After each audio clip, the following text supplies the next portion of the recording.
10वीं हदीस भी सही बुखारी और सही मुस्लिम की मुत्तफ़क़ुन अलैह हदीस है। बुखारी में 869, मुस्लिम में 999।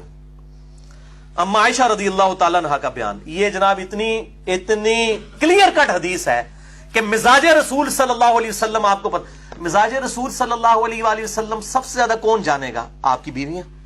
अम्मा आयशा रज़ियल्लाहु ताला अन्हा का बयान है, अगर रसूलुल्लाह सल्लल्लाहु अलैहि वसल्लम वो काम देख लेते जो मेरे जमाने की औरतों ने इजाद की हैं। ये सईदा आयशा का जमाना जो है वो आज 10 दिसंबर 2016 नहीं था। सईदा आयशा आप सल्लल्लाहु अलैहि वसल्लम के बाद 47 ईयर जिंदा रही हैं, 58 हिजरी में फौत हुई हैं। आपकी वफात के 50 साल के अंदर के जमाने की वो बात कर रही हैं, ये ना समझिएगा वो आज के जमाने की बात है। सईदा आयशा आप सल्लल्लाहु अलैहि वसल्लम की वफात के बाद कहती हैं कि अगर आप सल्लल्लाहु अलैहि वसल्लम आज मौजूद होते, बुखारी और मुस्लिम दोनों में हदीस, बुखारी 869, मुस्लिम 999। मिशकात में हदीस नहीं है, इसलिए मैंने मिशकात का नंबर नहीं बताया। तो आप सल्लल्लाहु अलैहि वसल्लम औरतों को मस्जिद में जाने से भी रोक देते। अंदाजा करें, औरत को इजाजत है मस्जिद में जाने, जिस तरह के बनी इसराइल की औरतों को रोक दिया गया था। यह है गामदी साहब, डॉक्टर जाकिर नाइक साहब, शेख अलबानी रहिमहुल्लाह, इमाम खुमैनी, ये है मिजाज रसूल सल्लल्लाहु अलैहि वसल्लम, मस्जिद में जाने से रोक देते हैं। और मेरा भी आज पॉइंट ऑफ व्यू यही है। आजकल ये जो नेट का फितना और तस्वीर का फितना है ना, मैं नहीं समझता कि आज के दौर में जब तक 100% कंफर्मेशन ना हो औरतें मस्जिद में इत्काफ करें जाके। और यार इन लोगों का कोई इतबार है? इन लोगों ने कैमरे वेब कैम फिट किए हुए हो मस्जिद के अंदर, साथ ही मुल्हिका इमाम मस्जिदों के घर होते हैं, क्या पता चलता है? ये वहां पे जो औरतें बैठी हुई हैं उन्होंने मोबाइल भी रखे हुए हैं, वो तस्वीरें बनाती रहे लोगों की, औरतों की। लिहाजा मैं बिल्कुल इज्तिहादन इस हवाले से इस चीज का कायल हूं, फिक़ह हनफी के इस मसले का, कि इस दौर के अंदर औरतों को घर में ही इत्काफ करना चाहिए जब तक के कंफर्मेशन ना हो जाए। ये मेरा पॉइंट ऑफ व्यू है इत्काफ के हवाले से औरतों के। और बड़े बड़े स्कैंडल सामने आते हैं, ये मतलब स्कैंडल वाला लेक्चर नहीं है, वरना तो एक अलग से एक टॉपिक है। जिसको शौक हो तो यूट्यूब के ऊपर इस तरह की चीजें देख ले कि किस तरह तूफान बदतमीजी बर्पा किया हुआ है इस कैमरे के नेगेटिव इस्तेमाल ने। इस तस्वीर का जो फितना आज जिस तरीके से खुल के सामने आया, तो ये बड़ा क्रिटिकल इशू है। और जो इजाजत भी दी गई औरतों को, वो सही मुस्लिम में हदीस है, मिशकात में 1060 उसका नंबर है। आप सल्लल्लाहु अलैहि वसल्लम ने फरमाया, औरत मस्जिद में जाए तो खुशबू लगा कर ना जाए। अंदाजा करें आप और एक और मुस्लिम के तरीक में आता है कि जो औरत खुशबू लगाए वो मस्जिद में हमारे साथ नमाज ना पढ़े आके। खुशबू भी नहीं लगा के जा सकती, ये कहते हैं जी चेहरा खोल के जा सकती है। मुझे बताएं खुशबू ज्यादा अट्रैक्टिव है या चेहरा? खुद सोचें। मिजाज रसूल सल्लल्लाहु अलैहि वसल्लम को समझे। मैं बार बार वो वर्ड इस्तेमाल कर रहा हूं, ये इस तरह तो पर्टिकुलरली है तो उनकी है अमीन हसन इस्लाही साहब और गामदी साहब की, ताकि उस तबके तक हमारी बात पहुंचे कि मिजाज की आप बात करते हैं, मिजाज समझे ना।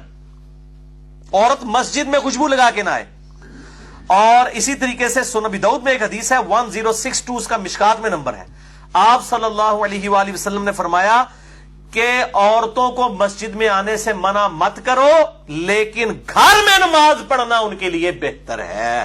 अंदाजा करें, उस जमाने में भी ये मस्जिद में आने का जिनको शौक होता है वो समझते हैं को अफजलियत है, औरत की घर में नमाज अफजल है। एक ज़ईफ रवायत भी है, शेख अलबानी उसे हसन कहते हैं, कि औरत की जो घर की नमाज है वो मस्जिद से बेहतर है, और जो घर के कमरे की नमाज है वो सहन से बेहतर है, और कोठरी की नमाज जो है वो कमरे से बेहतर है। तो ये सपोर्टिव है इस हदीस को, अल्हम्दुलिल्लाह। अब जरा मिजाज रसूल को आप समझने के लिए सल्लल्लाहु अलैहि वसल्लम, ये तो नमाज का मसला था, अब जरा सफा मरवा के हवाले से भी जरा सुने। 11वीं हदीस मौकूफन इब्ने उमर रज़ियल्लाहु ताला अन्हु से है। अल मुसन्नफ इब्ने अबी शैबा दुनिया में सहाबा किराम अलैहिम रिदवान के आसार का सबसे बड़ा मजमुआ, उर्दू में इसका तर्जुमा हो चुका है, हमारे पास रखा हुआ है। अल मुसन्नफ इब्ने अबी शैबा में इंटरनेशनल नंबर के मुताबिक 14,666 नंबर हदीस है, 14,666। इब्ने उमर कहते हैं कि औरतों के लिए बुलंद आवाज से तलबीहा नहीं है हज और उम्रे के मौका पर। हालांकि एक दफा बुलंद आवाज से लब्बैक अल्लाहुम्मा लब्बैक कहना होता है। इब्ने उमर रज़ियल्लाहु ताला अन्हु कह रहे हैं, ये मौकूफन हदीस है, जरा सहाबी का कौल मौकूफन हदीस बन जाती है। उनके लिए तलबिया नहीं है बुलंद आवाज से। अल मुसन्नफ इब्ने अबी शैबा में 12,952 असर है। मुस्नद शाफी में भी मौजूद है, बल्कि मुस्नद शाफी में तो इसमें बाब बना हुआ है کہ عورتیں جو ہیں وہ صفا مروہ کی اور طواف کے درمیان رمل بھی نہیں کریں گی اور وہ صحیح میں بھی دوڑیں گی نہیں.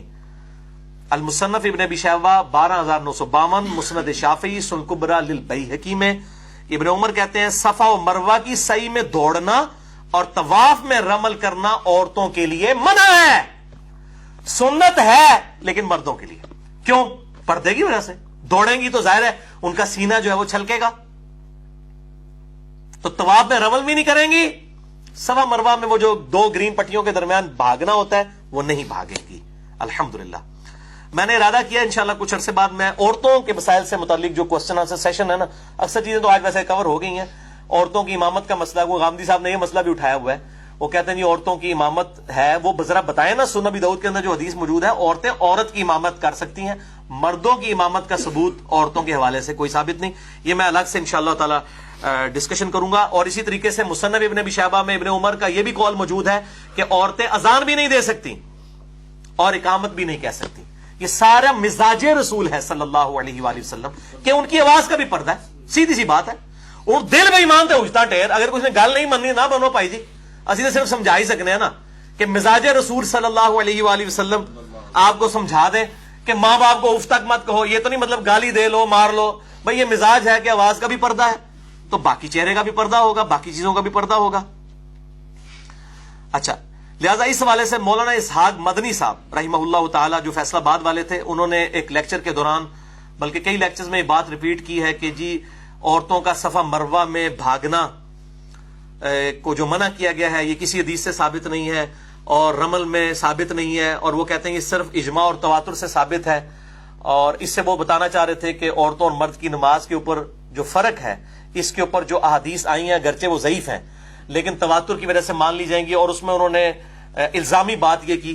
تو مولانا اسحاق صاحب کے شاگردوں کو میں نے بہت پہلے بھی بتایا تھا کہ ان کا موقف غلط ہے. میں نے احادیث پیش کر دی ہیں ابن عمر سے موقوفاً کہ صفا مروہ کی صحیح بھی منع، رمل بھی منع، اذان بھی منع، اقامت بھی منع، اونچی آواز سے تلبیہ بھی منع. یہ ابن عمر رضی اللہ تعالیٰ عنہ سے موقوفاً احادیث المصنف ابن ابی شیبہ میں، سنن کبری للبیہقی کے اندر موجود ہیں، مسند شافعی کے اندر موجود ہیں. لہٰذا مولانا اسحاق صاحب کا یہ موقف بالکل غلط ہے. باقی مرد و عورت کی نماز کے جو فرق کے حوالے سے میں اس کے بارے میں کوئی فائنل اوپینین ابھی تک اس طریقے سے ریکارڈ نہیں کروایا. میرا موقف فی الوقت غامدی صاحب کے ساتھ ہے اور اہل حدیث کا بھی وہی موقف ہے اکثریت کا کہ مرد و عورت کی نماز کا فرق نہیں ہے. بہرحال اس میں تحقیق کروں گا، ہو سکتا ہے اس میں مجھے کوئی موقف اور بھی مل جائے، اس لیے میں اپنی فائنل ورڈنگ اسی وقت ہی دوں گا انشاءاللہ جب میں اپنی تحقیق مکمل کروں گا.